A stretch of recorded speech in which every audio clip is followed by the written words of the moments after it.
अब राजनीति का चैप्टर खोलते हैं। कल हमने आपको इसी शो में कांग्रेस नेता मीनाक्षी नटराजन का राज्यसभा वाला संकट बताया था। आज इसे लेकर दिल्ली में चुनाव आयोग के अंदर तापमान काफी ज्यादा था।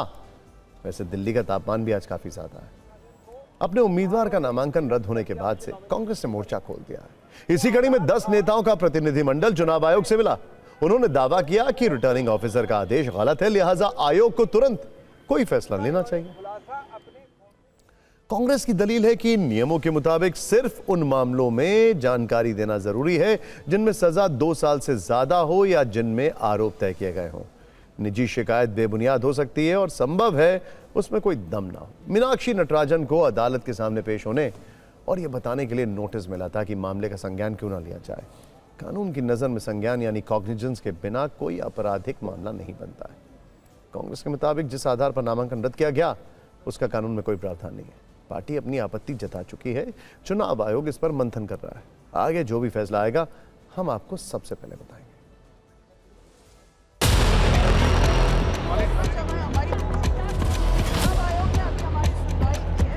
देखिए, हमारा आज भी संवैधानिक संस्थाओं पर पूरा उम्मीद है, इसीलिए हम ये लड़ाई लड़ रहे हैं।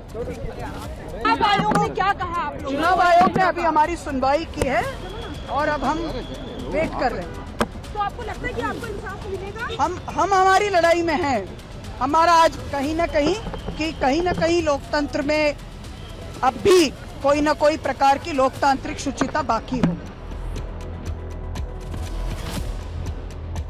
We had a detailed representation to the Election Commission. You have rejected Ms. Natarajan's nomination on the non-existence of even cognizance, which means there is no criminal case which he could have disclosed. But you have done it. Madhya Pradesh में कांग्रेस की राज्यसभा प्रत्याशी के नामांकन खारिज होने पर कांग्रेस जिस प्रकार की राजनीति कर रही है वो स्वयं कांग्रेस की नीयत और कांग्रेस की अंदरूनी स्थिति को वास्तविक रूप में देश के सामने रख रहा है। इस सब के बीच में कांग्रेस के पास कोर्ट जाने का विकल्प भी है। पूरे विवाद की जड़ में राज्यसभा नामांकन के लिए जरूरी फॉर्म 26 है, जिसमें उम्मीदवार के लिए हर जरूरी जानकारी का जिक्र करना अनिवार्य होता है। इसी फॉर्म के पॉइंटर नंबर 5 में अलग अलग कॉलम बने हुए हैं जिनमें एफआईआर, कोर्ट की कार्रवाई और सजा वगैरह का ब्यौरा देना होता है। नियम के मुताबिक किसी भी कॉलम को खाली नहीं छोड़ा जा सकता।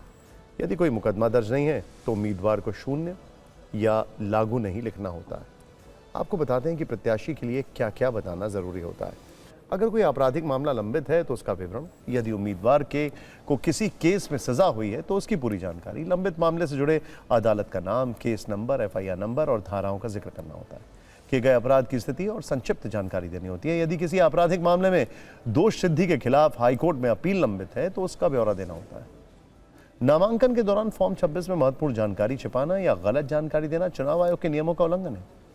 नामांकन की जांच के दौरान रिटर्निंग ऑफिसर द्वारा पकड़े जाने पर उम्मीदवारी रद्द की जा सकती है। अगर नामांकन स्वीकार हो गया और जुर्म बाद में पकड़ा गया तो दोषी होने पर 6 महीने तक की कैद या जुर्माना या दोनों हो सकते हैं। मीनाक्षी नटराजन का मामला थोड़ा पेचीदा और अलग है। उनके खिलाफ आपराधिक मुकदमा दर्ज करने के लिए कोर्ट में लिखित शिकायत दी गई, जिसका उन्होंने जवाब भी दे दिया।